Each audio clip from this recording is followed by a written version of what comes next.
We often hear that photography captures and freezes time. It preserves images for the future. Well, one can often guess when that photograph is taken, just by the clues that the photograph has documented.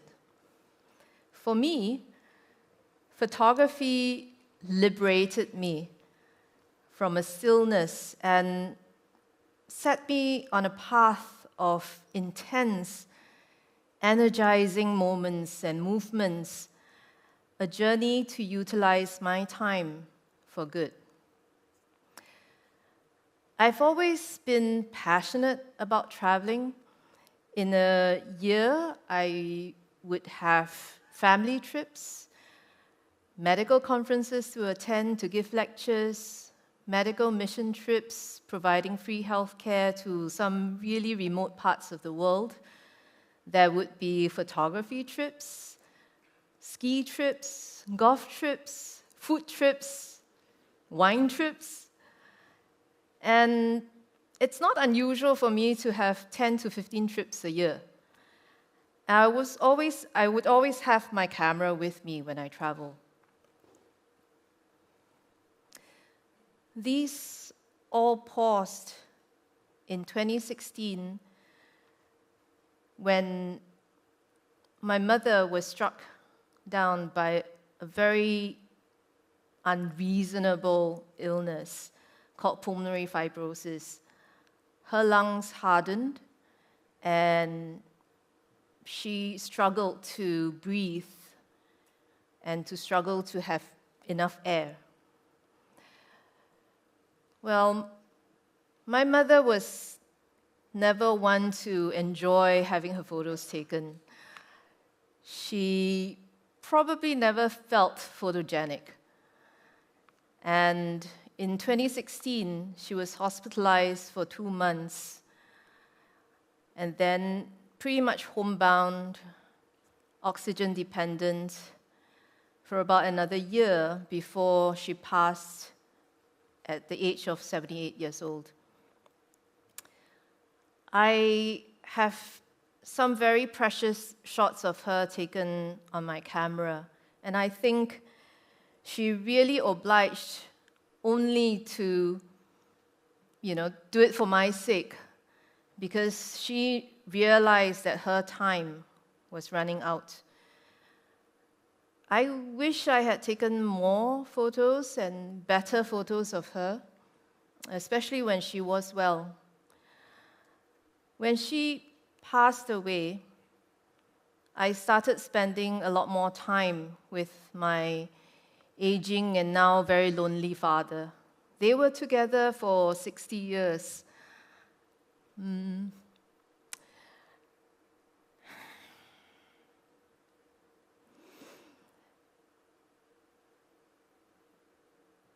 My father,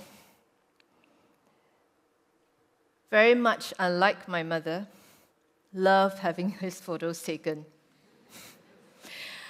I would click away just to get a giggle out of him and to bring some transient moment of joy.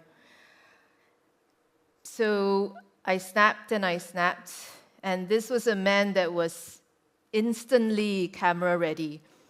And he always has a good smile, all my friends know.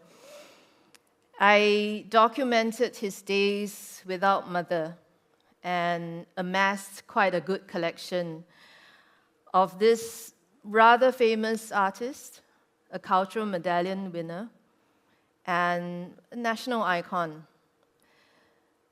Those photos were exhibited at the Leica Gallery between December 2021 and January 2022, and that was my first solo exhibition. Through the 3 years of COVID pandemic, time stood still for me. Like many healthcare professionals, I had to work longer hours. I could not travel. And to compound this sudden involuntary stillness, my father suffered a stroke in September 2021. And this was just months before his 90th birthday in November, when he was due to have his solo exhibition at the National Gallery, Singapore. I stayed with him in the hospital room, and that was because he would get disoriented, confused, and he would want to get out of bed, and that would risk falling and injuries. So for about a month, I stayed in that room. When he was better and he could go home, my brother and I looked after him, and we reorganized his house, his home.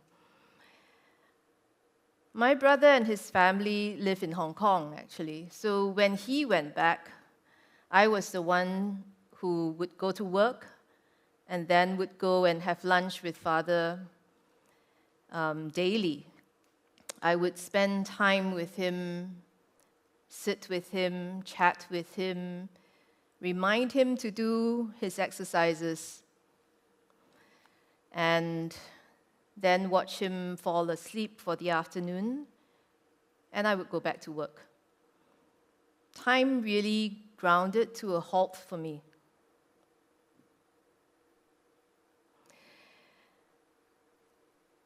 One day when I was sitting next to him, staring at the television screen, watching telly with him, I started to feel incapacitated and trapped, very much like the 90-year-old that has just dozed off next to me.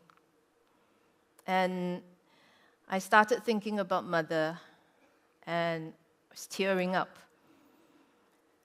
This was around March 2022, and I remembered that it was time, about that time of year, to remember her passing, which happened in April. Mother's Day was coming up. Both our birthdays are in May, and we used to celebrate with birthday trips and feasts. And then I turned around and I was just overwhelmed by that deafening silence and the suspension of time that is now my world outside of work. I realized I needed to break my routines and lift myself out from that confinement. And that's when I started working on my first book. The first book, titled Women Inspiring Women, the Home Edition, featured 100 families of mothers and daughters in healthcare. We were emerging from the pandemic, and I wanted to honor female healthcare workers and the very special bond between mothers and daughters. So for about a year, I spent 1 to 2 hours twice a week driving out in the evening, meeting these wonderful women and photographing them, chatting with them. And a lot of them actually have young kids at home. So I took the opportunity to preach to them about being intentional with their family photos, to take better photos, to archive them at least, maybe to print them even, and not lose them to every lost and malfunctioned phone. That book was launched in May last year at the National Gallery with another solo exhibition.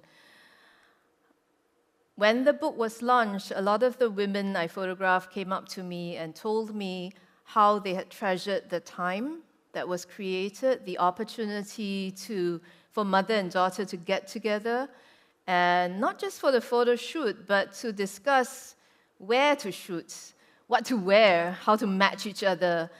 And even more than that, they were reminiscing about their own relationships, and that was in preparation to answer my questions, but those were very precious time to them. And that feedback really fueled me to move on to a second book project. So the second photo book was Women Inspiring Women, the national edition. And this featured 101 Singapore women in different walks of life. And that list included our First Lady, Minister, Olympian, Paralympian. We have a dancer who has Down syndrome. We have bus driver. We have fighter pilots. We have concert violinist. We have cleaner. We have an actress and plus-size model. And we have a pair of twins who are my fishmongers. That's why 101. These were amazing stories of dramatic triumphs in life, of resilience in face of adversities, and of steadfast commitments to love and provide for family. I had the privilege to photograph many of these women and watch them at work. I photographed Singapore's only female jockey through the last days of our 182-year-old turf club, through their last race, and when they closed their doors for good. I also photographed a certified embalmer when she was preparing a departed for the final farewells with the family.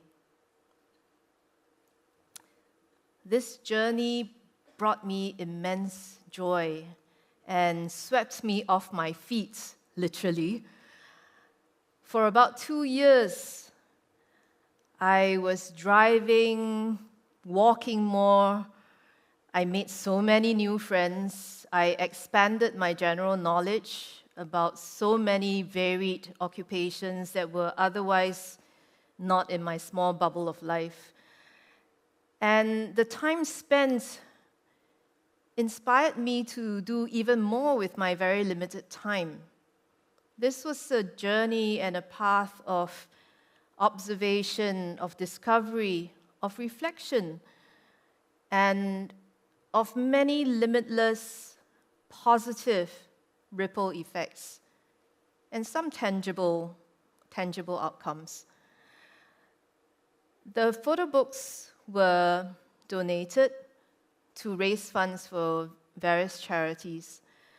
My first book raised funds for Singapore Medical Association charity funds. They give out bursaries to medical students with financial needs. It also raised funds for National Gallery Singapore, a charity in support of the arts.